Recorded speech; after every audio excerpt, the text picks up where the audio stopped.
A few years ago, I took my hijab off.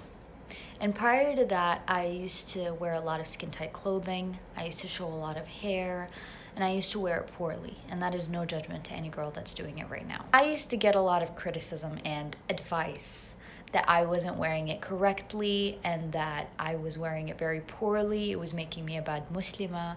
And that eventually led to the idea that I might as well just take it off. Now, the people that were criticizing / advising me probably thought they were giving da'wah. Except how is it da'wah when it ended up me going in the wrong direction? Let's get one thing straight. Da'wah without wisdom, aka hikmah, is not da'wah. Da'wah requires 3 things for it to be legitimate: knowledge prior to it, gentleness throughout it, and patience after it. Sometimes the best da'wah is not saying anything to that person at all. It's finding someone that person is close to and telling them to speak to that person. Because do you want the da'wah to be beneficial, or do you want it for your own sake? I'm not a scholar. I'm still a student, and I still have so much to learn.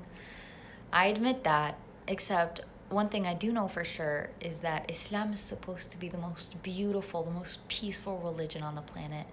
And yet we have people in the ummah that are doing the exact opposite to represent it. Watch your tongue, watch your behavior.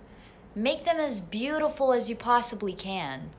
We want people to look at us and be like, wow, I want to be a part of that.